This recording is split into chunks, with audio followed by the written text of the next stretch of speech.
بسم اللہ الرحمن الرحیم۔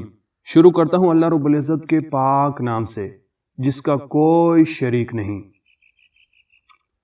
بیوی کو بیاہ کر گھر لاؤ تو ساری عمر شک کرنے سے یہ ہاتھ اٹھانے سے بہتر ہے دو ٹوک بات کرو کہ دیکھ پیاری تمہیں بیاہ کر لایا ہوں اس لیے کہ تم مجھے پسند آئی ہو، تمہارے ساتھ ساری زندگی گزارنے کی امید رکھتا ہوں، تمہیں محبت بھی کروں گا، تیرے جذبات کی عزت بھی کروں گا، رزق جتنا تیرے نصیب میں ہے تجھے مل کر رہے گا، میں صرف ذریعہ ہوں، دینے والی ذات اللہ رب العزت کی ہے، بھروسہ رکھنا کبھی خیانت نہیں کروں گا، مل جائے تو شکر کر لینا، نہ ملے تو صبر کر لینا، اللہ نے کسی کو بہت دیا ہے تو کسی کو بہت کم، کسی کا گھر بڑا گاڑی ہے تو کسی کا چھوٹا گھر ہے، یہ اللہ کی تقسیم ہے اور اللہ کی تقسیم پر راضی رہنا اولیاء کا طریقہ رہا ہے، میں تیرا لباس ہوں تو میرا لباس ہے، میں تیرا عکس ہوں تو میرا عکس ہے، تمہیں تمہارے ماضی کے ساتھ قبول کیا ہے، مجھے پتہ نہیں وہ کیسا تھا اور نہ ہی مجھے جاننے کی ضرورت ہے، بس ماضی جو بھی تھا حال بن کر سامنے نہ آئے۔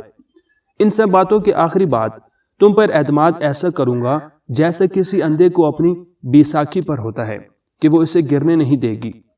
ان سب کے باوجود اگر تمہارا میرے ساتھ گزارا نہیں ہوتا تو التجا ہے کہ میری آنکھوں میں دھول مت ڈالنا، مجھ سے بے وفائی نہ کرنا، مجھے دو ٹوک کہہ دینا کہ میرا آپ کے ساتھ گزارا نہیں، میں یقین دلاتا ہوں کہ تب بھی میں تم پر ہاتھ نہیں اٹھاؤں گا، بلکہ جس طرح تمہیں لے کر آیا تھا اسی طرح گاڑی سجا کر تمہیں تمہارے گھر چھوڑ آؤں گا۔ یہ تمام باتیں ان بھائیوں کے لیے جن کے ذہنوں میں ناپختگی ہے، وہ شادی تو کرنا چاہتے ہیں یا کرنے والے ہیں لیکن کچھ الجھنیں آج کے ڈراموں اور فلموں نے ان کے دلوں میں ڈال دی ہیں۔ یہ سب باتیں وہ تمام بھائیوں کے لیے زندگی کی بہترین آغاز کے لیے ہیں جو شادی کرنے کا ارادہ رکھتے ہیں۔ نوٹ: یہاں صرف چند بنیادی باتوں کا ذکر کیا گیا ہے، ہر موضوع پر بات کرنی چاہیے۔ عورت پہلے دن خالی صفحے کی مانند ہوتی ہے، شوہر پر منحصر ہے کہ اس پر کون کون سے رنگ بھرتا ہے۔ جی ہاں، مباشرت سے پہلے کیا کریں؟ جس رات مباشرت کرنے کا ارادہ ہو اس روز میاں بیوی دونوں کو پہلے سے ذہنی طور پر تیار ہونا چاہیے۔ دونوں میں سے کسی ایک کا رات کے پروگرام سے لا علم ہونا دوسرے کے لیے کوفت کا باعث بن سکتا ہے۔ اس رات میاں بیوی دونوں تازہ دم ہوں، صبح ناشتے میں مرغن غذا لیں، گھی، مکھن اور بالائی وغیرہ کا استعمال مفید ہے۔ رات کا کھانا زود ہضم ہونا چاہیے اور اس رات کھانا ذرا جلدی کھا لیا جائے۔ ترش اور گرم اشیاء سے اس رات مکمل پرہیز کرنا چاہیے۔ اس رات نمک کا استعمال بھی کم ہو تو بہتر ہے۔ شام کے کھانے کے بعد چہل قدمی کرنا بھی مفید ہے۔ اس کے بعد علیحدہ علیحدہ سو جانا چاہیے۔ سونے سے پہلے مرد کو پیشاب کر لینا چاہیے۔ کھانے کے تقریباً 4 گھنٹے بعد اٹھیں، بیوی اٹھ کر پیشاب وغیرہ سے فارغ ہو لے تاکہ فریج کی غیر ضروری رطوبت خارج ہو کر تنگی پیدا کرے۔ اس سے مرد اور عورت دونوں کی مباشرت کے دوران زیادہ لطف مل سکے گا۔ اگر عورت کو جلد انزال مقصود ہو تو وہ پیشاب نہ کرے، تاہم مرد کو مباشرت سے فوری پہلے پیشاب نہیں کرنا چاہیے کیونکہ اس سے شہوت اور قوت میں کمی آ جاتی ہے اور انزال وقت سے پہلے ہو جاتا ہے۔ اگر چارپائی کے بجائے زمین پر گدا بچھا کر اس پر مباشرت کی جائے تو نہ صرف دونوں کو زیادہ لطف اور سکون ملے گا بلکہ ایسی مباشرت استقرار حمل میں بھی مفید ہے۔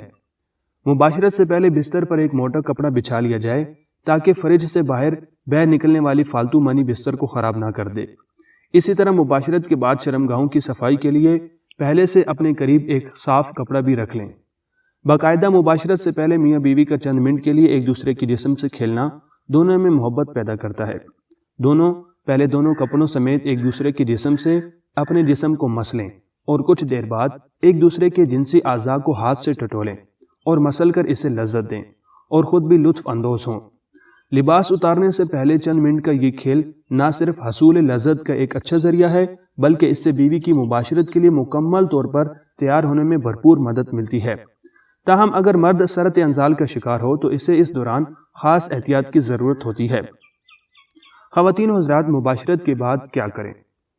مباشرت کے فوراً بعد میاں بیوی کو الگ نہیں ہونا چاہیے بلکہ دونوں تھوڑی دیر تک ایک دوسرے کو بوسو کنار کریں، ٹھیک ہے، اور ایک دوسرے کے جسم سے کھیلیں۔ ایسا کرنے سے بیوی کو اپنائیت ملتی ہے اور وہ یہ محسوس کرتی ہے کہ اس کا شوہر اس سے واقعی محبت کرتا ہے اور وہ اپنے شوہر کے لیے محض ایک جنسی مشین نہیں ہے کہ وہ اپنا مقصد پورا کرنے کے بعد بیوی کے جذبات کو ادھورا چھوڑ دے۔ مباشرت کے فوری بعد شرمگاہ کو دھونا طبی نقطہ نظر سے نقصان دہ ہے۔ ذوف باغ کی شکایت پیدا ہو سکتی ہے، یعنی کمزوری ہو سکتی ہے مردانہ زنانہ۔ چنانچہ مباشرت سے فارغ ہو کر میاں بیوی دونوں اپنے اعضاء اس مقصد کے لیے پہلے سے قریب رکھیں، صاف کپڑے سے اچھی طرح خشک کر لیں۔ مباشرت کے فوراً بعد پیشاب کرنے سے شوہر کو ضعف مثانے کی شکایت ہو سکتی ہے، چنانچہ پیشاب مباشرت سے کم از کم 2 گھنٹے بعد کرنا چاہیے۔ اسی طرح بیوی اگر مباشرت کے فوراً بعد پیشاب کر لے تو استقرار حمل کے امکانات بہت کم رہ جاتے ہیں۔ حمل کی خواہش کی صورت میں مباشرت کے بعد عورت کو کم از کم 10 سے 15 منٹ تک سیدھے لیٹے رہنا چاہیے تاکہ حمل ہو سکے۔ مباشرت کے بعد جسم کو سردی سے محفوظ رکھنا چاہیے اور ٹھنڈی اشیاء کے استعمال سے پرہیز کرنا چاہیے، ٹھنڈا پانی وغیرہ نہ پئیں۔ مباشرت کے بعد بھینس کا خوب کھڑا ہوا دودھ بہت مفید ہے، ٹھیک ہے، کڑا ہوا دودھ مفید ہے، اس سے زائل شدہ طاقت واپس آ جاتی ہے۔ دودھ کی عدم دستیابی کی صورت میں کوئی طاقت بخش غذا ضرور کھانی چاہیے۔ کامیاب مباشرت کی یہ علامت ہے کہ اس کے بعد ہمیشہ پرسکون نیند آتی ہے اور صبح اٹھنے کے بعد طبیعت تازہ دم ہوتی ہے۔ امید کرتے ہیں کہ یہ چھوٹی سی کاوش آپ لوگوں کو پسند آئی ہوگی۔ اگر پسند آئی ہو تو ویڈیو کو لائک کر دیجیے گا اور اسے اپنے دوستوں میں شیئر کرنا مت بھولیے گا۔